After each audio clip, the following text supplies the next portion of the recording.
foi em 2014, né, o ano que aconteceu. A filha dela, Rafaela, foi morar do outro lado da vida. Somente Deus sabe como me senti e me sinto. Desde essa data que carrego uma saudade infinita que jamais irá esgotar.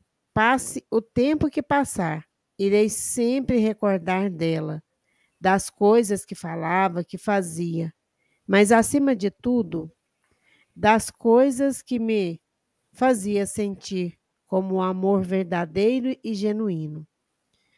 Tenho certeza que se encontra ao lado dos amigos espirituais, orientando-a e ensinando-a a ser melhor do que ontem. Mas, por maior que seja a distância, tenho certeza absoluta que um dia estaremos juntas, para vivermos felizes para sempre. Filha querida e amada, te amo e te amarei para sempre.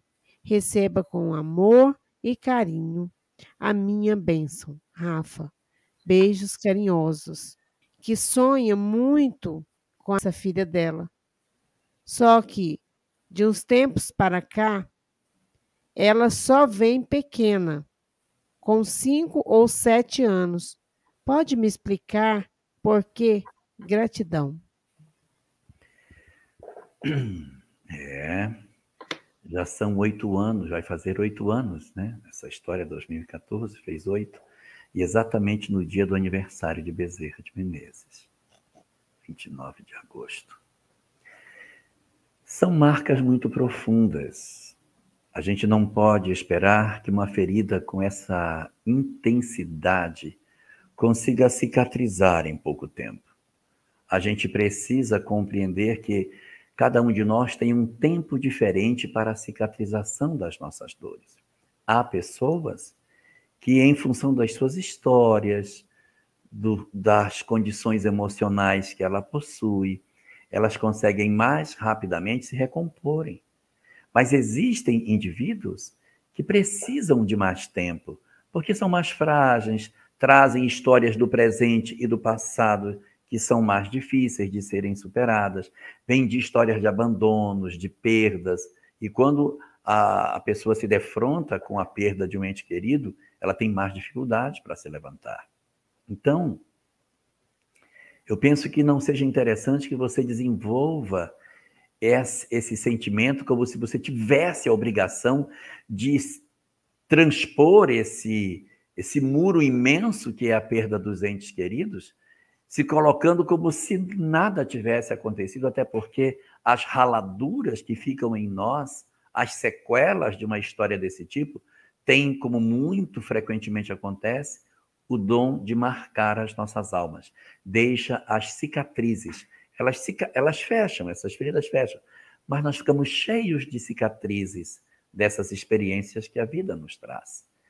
Então, eu não gostaria que você desenvolvesse a ansiedade de conseguir rapidamente se colocar de pé, porque você precisa respeitar o seu tempo.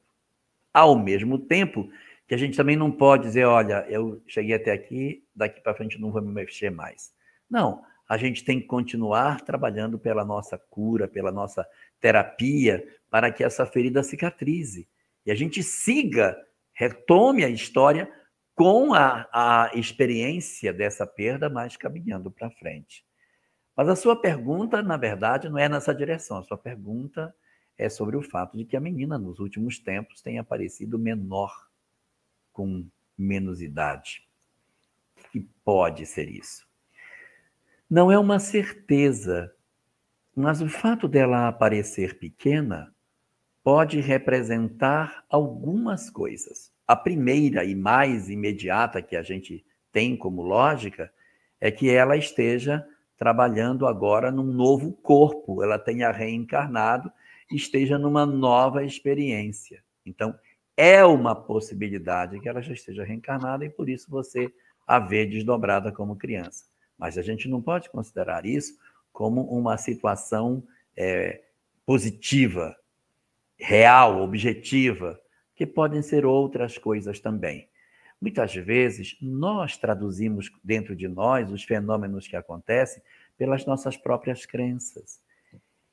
Então, de repente, as emoções que têm visitado você quando ela vem vê-la podem traduzir em você sentimentos das lembranças de quando ela era criança, recordações dos períodos de infância, as histórias dessa intensidade de amor que a morte não tem o poder de conseguir apagar, esse amor incomensurável que nós temos pelos nossos filhos, e na medida em que ela lhe visita, o sentimento de maternidade, de aconchego, de cuidado, de colo, de proteção, aflora de maneira tão profunda do desejo de cuidar e de ficar perto, que você, ao acordar, pode estar traduzindo que você esteve diante de uma criança frágil que precisava do seu socorro, porque você cai num psiquismo de cuidados, e isso é muito comum, em que a gente traduz dentro das nossas verdades determinadas experiências espirituais que a gente vive durante o sono. Então, sua filha pode estar reencarnada? Pode. O tempo é até meio curto para que ela já esteja com 5 anos, né? Porque tem 8 anos, ela está com 5, então tem mais um da gestação. Teria sido uma reencarnação muito rápida? Não é impossível, é um fato que a gente não pode considerar de maneira absoluta, até pelo curto intervalo de tempo. Mas pode ser uma questão emocional, da sua tradução da emoção de encontrar a filha. Porque reencontrar um filho após a morte, receber a visita daquele a quem tanto amamos, evoca em nós os sentimentos mais profundos de maternidade e o desejo de querer cuidar e proteger. Evoca os nossos sentimentos mais sublimes e, consequentemente, a gente, quando retorna, sente que esteve cuidando de uma criança frágil que estava precisando de colo. E aí, Ana?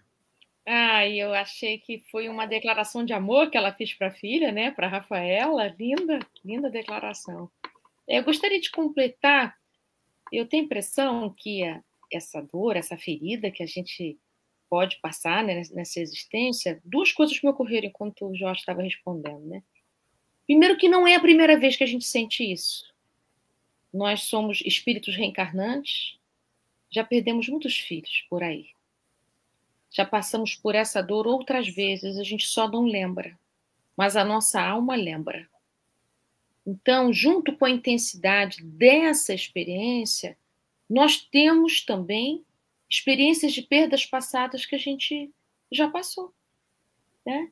Quantos milênios nos separam, né, de histórias outras desse porte? Está tudo gravado no nosso coração.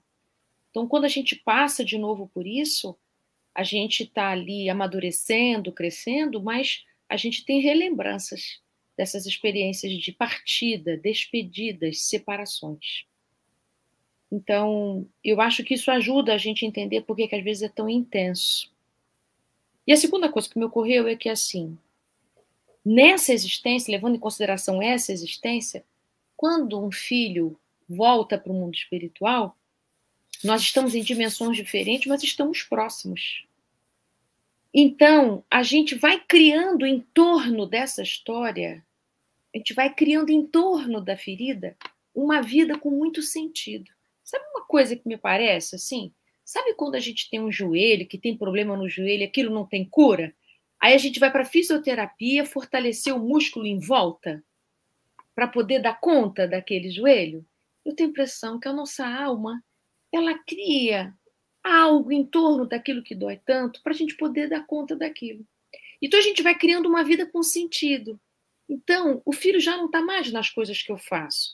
Mas aí eu estou lá na casa espírita, me envolvo com outros trabalhos, me envolvo no trabalho do bem, ou às vezes eu mudo de cidade, não sei.